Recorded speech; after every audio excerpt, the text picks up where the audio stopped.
Hello everyone, आज हम discuss करेंगे संचार के मॉडल्स। कौन कौन से मॉडल हैं संचार के और आपके एग्जाम में कौन कौन से मॉडल पूछे जाते हैं। बस यही सारे मॉडल आज हम डिस्कस करेंगे। तो चलिए स्टार्ट करते हैं।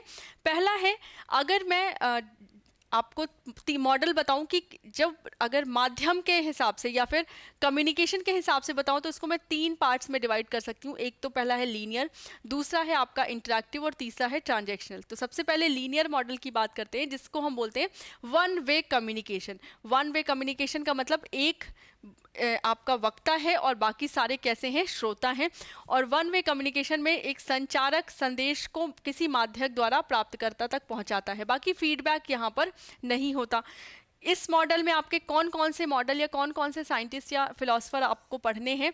तो पहला है अरस्तू का मॉडल। अरस्तू के मॉडल में एक स्पीकर है और वो अपनी स्पीच दे रहा है किसी ओकेजन पे, राइट। यहाँ पे ओकेजन मैटर करता है, ऐसा नहीं कि कभी भी आप किसी भी चीज़ के बारे में बात करें। तो किसी ओकेजन पे कोई एक स्पीच दे रहा है और उसके लिए ऑडियंस है, और फिर उसका इफेक्ट कुछ टाइम बाद पता चलेगा। जैसे मान लीजिए एक नेता है, वो भाषण दे रहा है और क्या ओकेजन क्या है, चुनाव का ओकेजन है, और किसको भाषण दे रहा है, ऑडियंस को। और उसके बाद रिजल्ट, उसका इफेक्ट कब आएगा, जब चुनाव हो जाएगा। अगर वो जीत गया इट मीन्स पॉजिटिव इफेक्ट, अगर वो हार गया तो नेगेटिव इफेक्ट।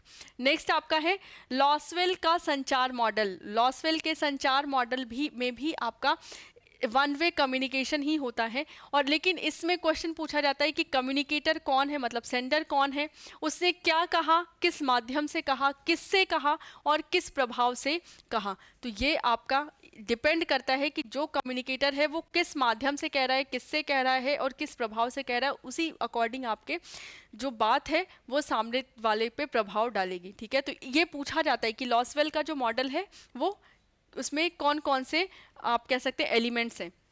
लास्ट है, सॉरी थर्ड है संचार का शैनन वीवर मॉडल। संचार के शैनन वीवर मॉडल में आपका इंफॉर्मेशन, ये एक तरह से मैथमेटिकल मॉडल है आपका, कि इंफॉर्मेशन सोर्स है, मतलब जो सेंडर है वो अपना मैसेज ट्रांसमिट करता है।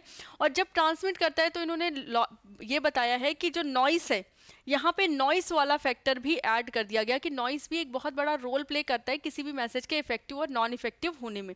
और फिर ये नॉइस जब ऐड हुई तो सेंडर के पास वो मैसेज, सॉरी जो रिसीवर के पास वो मैसेज पहुंचा, तो नॉइस जब ज़्यादा है तो वो रिसीवर के पास सही ढंग से नहीं पहुंच पाएगा। ये एक्सप्लेन किया है शैनन वीवर ने। नेक्स्ट आपका है बर्लोस का SMCR मॉडल। मोस्ट इंपॉर्टेंट, ये आपसे हर साल पूछा जा रहा है लगभग, कि सोर्स, मैसेज, चैनल और रिसीवर, 4 पार्ट है। सोर्स में आपके कौन कौन से हो सकते हैं, कि मतलब आपकी कम्युनिकेशन स्किल क्या है, आप किस एटीट्यूड से बात कर रहे हैं, आपकी नॉलेज क्या है, ये सोर्स के लिए है।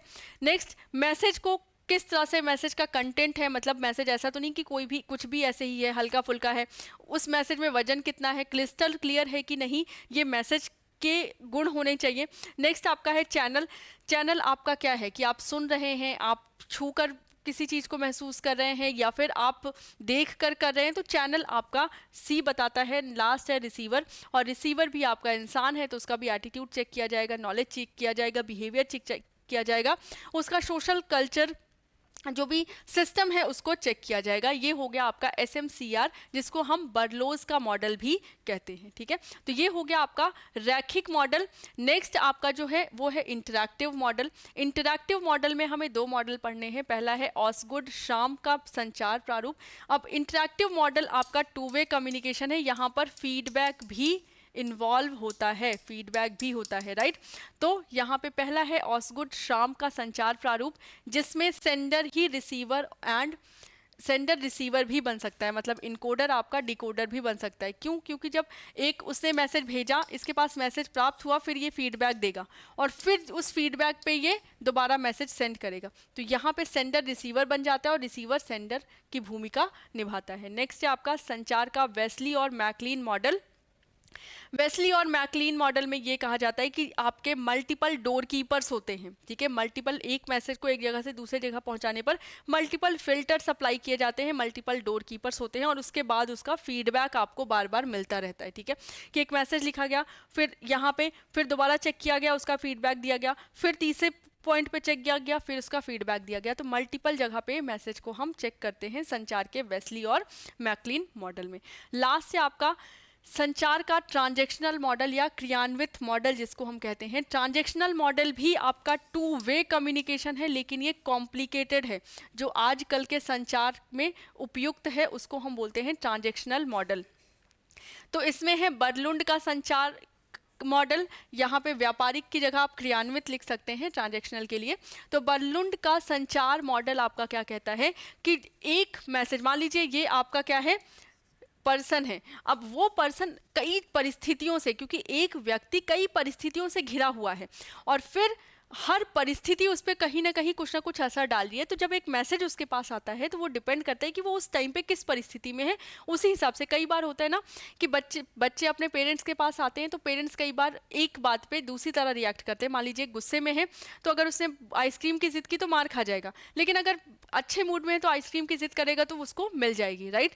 तो एक व्यक्ति कई तरह की कॉम्प्लेक्स सिचुएशन से घिरा हुआ होता है, उसी के अकॉर्डिंग वो रिएक्ट करता है। ये आपका कहते हैं बर्लुंड जी। नेक्स्ट है नृत्य का पेचदार मॉडल। ये भी आपका ट्रांजैक्शनल मॉडल में ही आता है कि जो आपका कम्युनिकेशन है वो पेचदार है, वो घुमावदार है, राइट। मतलब कोई भी चीज़ ऐसी नहीं कि बहुत सीधी है, ठीक है। हर कम्युनिकेशन एक कॉम्प्लिकेटेड कम्युनिकेशन है, क्योंकि बहुत सारे बाहरी फैक्टर उस पर काम करते हैं, बहुत सारा नॉइस काम करता है, ठीक है। तो ये हो गए आपके संचार के मॉडल जो आपको पढ़ने हैं।